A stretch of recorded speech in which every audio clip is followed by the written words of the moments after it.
खबरों के निष्पक्ष विश्लेषण के लिए सब्सक्राइब करें Jantantra TV and press the bell icon. Never miss any update.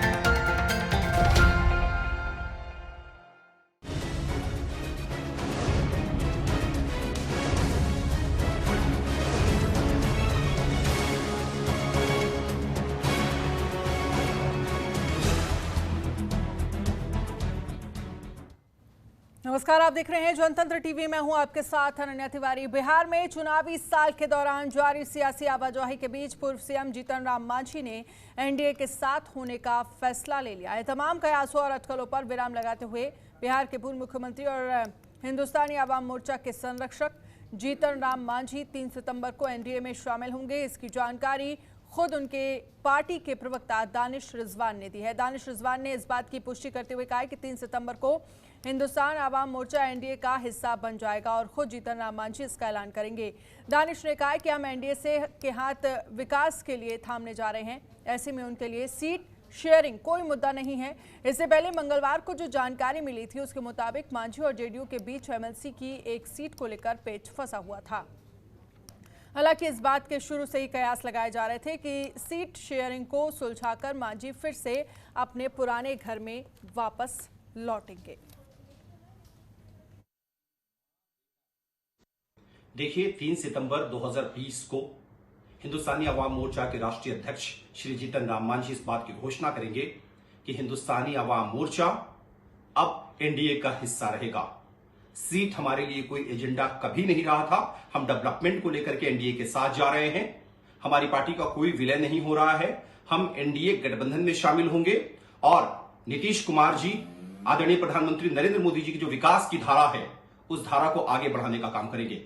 देखिए, देश में जो वित्तीय संकट हो रहा है उस संकट से जिस तरीके से केंद्र की मोदी सरकार निपट रही है, बिहार में विकास की जो बयार नीतीश कुमार जी बहा रहे हैं, निश्चित तौर पे इसके साथ पूरे देश को खड़ा होना चाहिए था और इसीलिए हमारे नेता ने तय किया है कि 3 सितंबर 2020 को हम एनडीए का अंग होंगे। हिंदुस्तानी अवाम मोर्चा एनडीए गठबंधन में शामिल हो जाएगी। और वहीं बिहार विधानसभा चुनाव से पहले हिंदुस्तानी आवाम मोर्चा ने सभी अटकलों पर विराम लगाते हुए एनडीए में शामिल होने का ऐलान कर दिया है। साथ ही साफ कर दिया है कि 3 सितंबर को हम के राष्ट्रीय अध्यक्ष जीतन राम मांझी इसकी आधिकारिक घोषणा भी कर देंगे। इस ऐलान के बाद जीतन राम मांझी के बेटे और एमएलसी संतोष मांझी से बातचीत की हमारे रेजिडेंट एडिटर श्रीकांत प्रत्युष ने। क्या कुछ कहा, सुनिए। तो बिहार में चुनावी गहमागहमी बढ़ी है और हम पार्टी के सुप्रीमो जीतन राम मांझी आज बहुत बड़ा ऐलान करने वाले हैं। आज आपको पता है कि पूर्णिमा है, कल से पितृपक्ष शुरू हो जाएगा, तो आज जीतन राम मांझी बड़ा ऐलान करने वाले हैं, एनडीए में जाने वाले हैं। क्या तय हुआ है, बातचीत करने के लिए मेरे साथ हैं छोटे मांझी, संतोष मांझी। आइए इनसे बात करते हैं। संतोष जी, क्या तय हुआ है, क्या डील फाइनल हुआ? देखिए, कोई डील नहीं है। जब दो दल मिलते हैं तो दिल से मिलते हैं और जनता के हितों के लिए मिलते हैं, उनके विकास को ध्यान में रख के मिलते हैं और डील उल नहीं है। रहा सीटों की बात अगर आप करते हैं तो अभी इस पर कोई चर्चा नहीं हुई है। अगर एक बार हम फॉर्मली अनाउंस कर देंगे फिर सब लोग मिल बैठ के बात करेंगे। कहा जा रहा है कि 12 सीटों की मांग आप लोगों ने की है, एक एमएलसी की सीट भी मांगी है। नहीं, ऐसी कोई बात नहीं है, हमने कोई मांग नहीं रखी है। जब हम कहीं किसी दल के साथ जुड़ रहे हैं, एनडीए के साथ जुड़ रहे हैं जनता के हितों के लिए, तो हमारी कोई मांग नहीं है। हम हर चीज़ कुर्बान करने के लिए तैयार हैं। लेकिन कल तक तो आप महागठबंधन के साथ थे, महागठबंधन की तारीफ कर रहे थे, आज अचानक नीतीश कुमार क्यों अच्छा लगने लगे? कल तक नहीं थे, हम लोग बहुत दिनों से मांग उठा रहे थे। कोऑर्डिनेशन कमेटी हमारी मांग थी, जो सिद्धांत की मांग होती है, जो डेमोक्रेटिक सेटअप में जब गठबंधन होता है तो वहाँ पर एक व्यक्ति फैसला नहीं ले सकता है। अगर 5 दल मिलते हैं तो 5 व्यक्तियों का सामूहिक फैसला होगा, एक कॉमन मीटिंग प्रोग्राम होगा, उस पर उस एजेंडे पर काम होगा।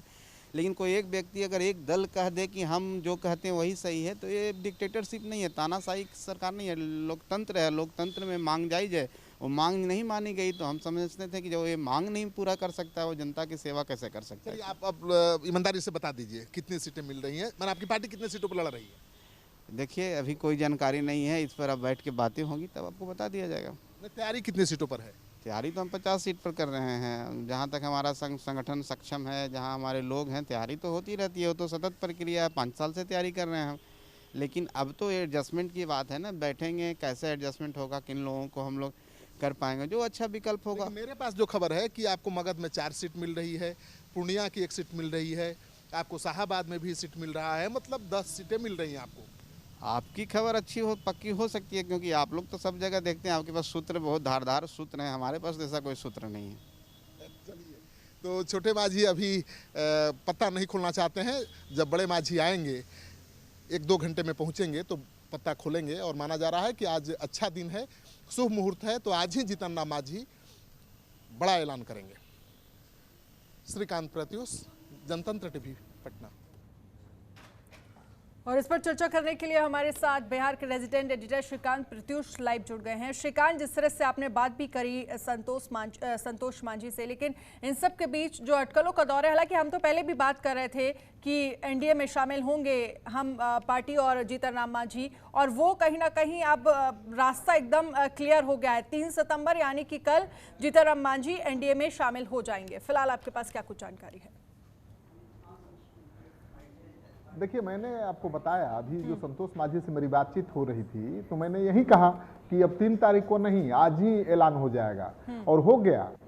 जनतंत्र टीवी से खास बातचीत में जीतन राम माझी के बेटे संतोष माझी ने साफ कर दिया था कि आज ही शामिल होंगे, कल से पितृपक्ष है, आज ही शुभ मुहूर्त है, तो आज शामिल हो गए, ऐलान कर दिया, प्रेस कॉन्फ्रेंस हो गया। जीतन राम माझी अब एनडीए के हो गए, महागठबंधन को छोड़ दिया, और जीतन राम माझी दलितों के बड़े नेता हैं, अब महागठबंधन को छोड़कर एनडीए के साथ गए हैं, नीतीश कुमार के साथ गए हैं, तो एनडीए को मजबूती मिली है।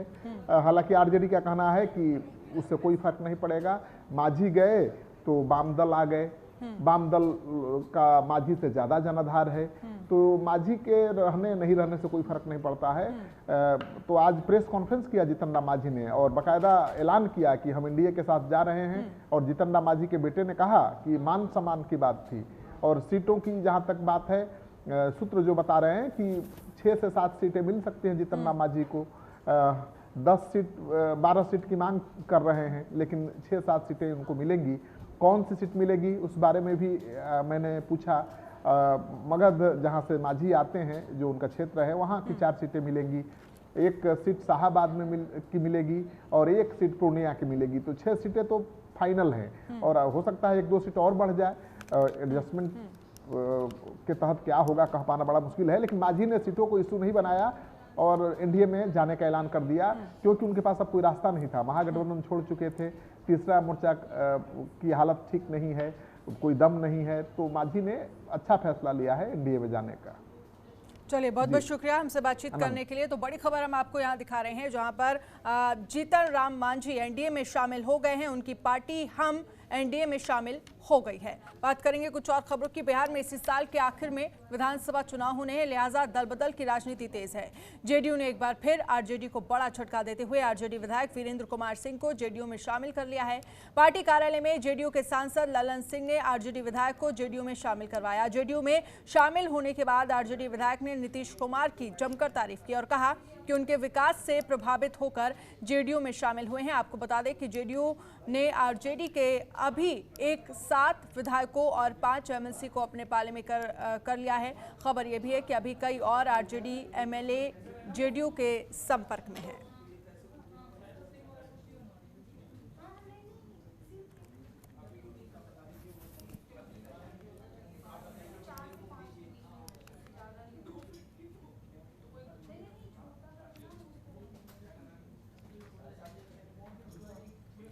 बिहार में इसी साल विधानसभा चुनाव होने हैं और उससे पहले दल बदल की राजनीति तेज है। अब तक आरजेडी खेमे के 7 विधायकों और 5 एमएलसी जेडीयू में शामिल हो गए हैं।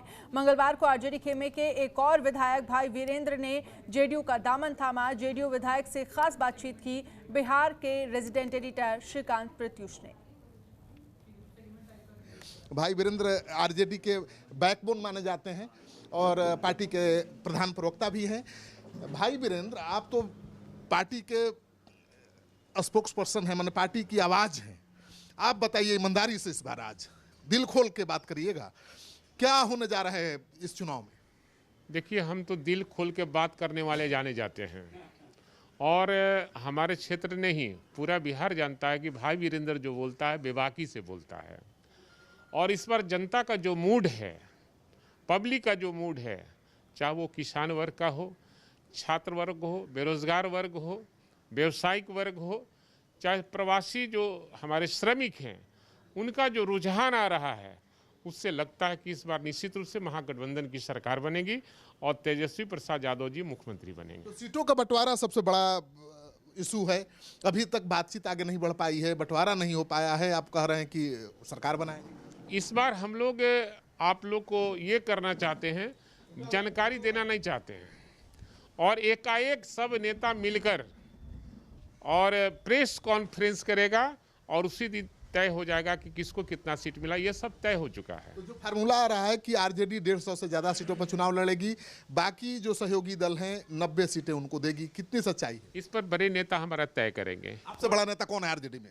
तेजस्वी यादव के बाद आप ही ना है। जो शीर्ष नेता हैं सभी दल के, सब लोग एकत्रित होकर और बात करेंगे और किसको कितना लड़ना है वो सब सम्मानजनक तरीके से समझौता हो जाएगा और इस बार महागठबंधन की सरकार बनेगी। आप देखते रहिए। आपके सहयोगी दल है आरएलएसपी के नेता उपेंद्र कुशवाहा कह रहे हैं कि जहर उनके हिस्से में आ रहा है, वो जहर पीने को तैयार हैं, विष पीने को तैयार हैं। आखिर क्यों जहर उनके हिस्से में जा रहा है? नहीं, सबसे बड़ी चीज़ है जहर एक भाषा है और उनके दिमाग में है कि हमको मिले या नहीं मिले, हम महागठबंधन में हैं और इस एनडीए को यहाँ से भगाना है।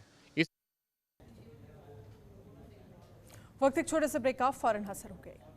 ब्रेक के बाद आपका स्वागत है। बिहार विधानसभा चुनाव की तारीख जैसे जैसे नजदीक आती जा रही है, वैसे वैसे महागठबंधन और एनडीए में सीट शेयरिंग को लेकर अटकलों का दौर भी बढ़ता जा रहा है। महागठबंधन में सीट शेयरिंग को लेकर लगातार उठापटक की स्थिति बनी हुई है। वैसे गठबंधन के महत्वपूर्ण घटक आरजेडी और कांग्रेस के नेता उच्च स्तरीय वार्ता की दुहाई दे रहे हैं, जबकि वीआईपी पार्टी आरजेडी की ओर से खुद को संतुष्ट करने की बात करती नजर आ रही है। लेकिन जिन्हें अगर सबसे ज्यादा फजीहत झेलनी पड़ रही है वो हैं उपेंद्र कुशवाहा।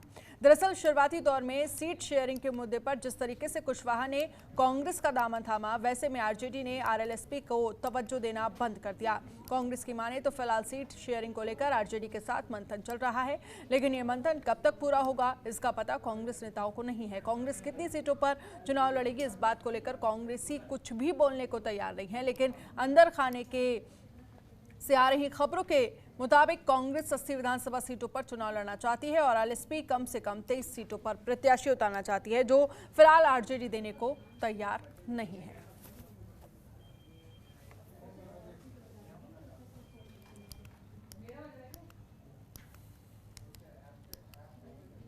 चारा घोटाला मामले में रांची में जेल की सजा काट रहे आरजेडी सुप्रीमो लालू प्रसाद यादव से मिलना अब आसान नहीं होगा, क्योंकि रांची जिला प्रशासन ने आज एक बैठक कर कोरोना गाइडलाइन का राजधानी में सख्ती से पालन कराने का फैसला किया है, जो आरजेडी प्रमुख से मिलने वालों के लिए यह निर्णय बड़ा रोड़ा साबित हो सकता है। दरअसल कोरोना संक्रमण रोकने के लिए लागू सरकारी गाइडलाइन का अनुपालन अब लालू से मुलाकात करने वालों पर भी लागू किया जाएगा। बिहार या दूसरे प्रदेश से लालू प्रसाद से मुलाकात करने वालों को 14 दिनों के लिए क्वारंटाइन किया जा सकता है।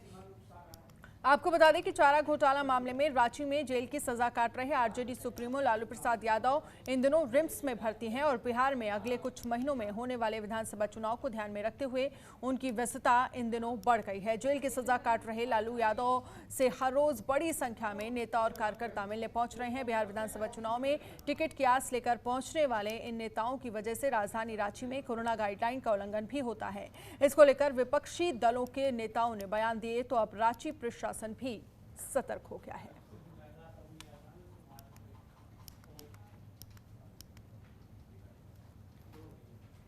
तो बिना इजाजत रिम्स में मिले तो होंगे क्वारंटीन। रांची जिला प्रशासन ने बढ़ाई आरजेडी की मुश्किलें।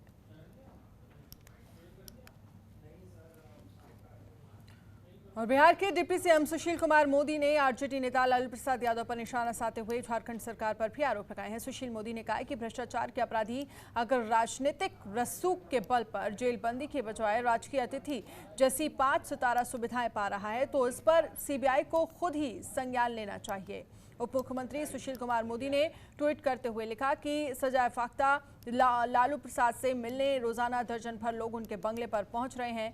बिहार में चुनाव लड़ने के इच्छुक 200 से ज्यादा लोग रांची जाकर उन्हें बायोडेटा दे चुके हैं। उन्होंने आगे लिखा कि अगर झारखंड सरकार जेल मैनुअल की धज्जियां उड़ाकर लालू प्रसाद को जेल से पार्टी चलाने और टिकट बांटने में राजनीतिक भूमिका निभाने का मौका दे रही है तो एनडीए चुनाव आयोग से हस्तक्षेप की अपील करेगा।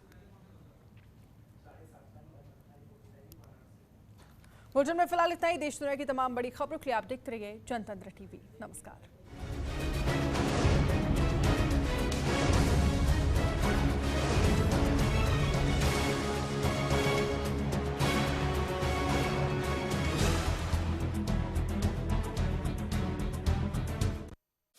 खबरों के निष्पक्ष विश्लेषण के लिए सब्सक्राइब करें Jantantra TV and press the bell icon. Never miss any update.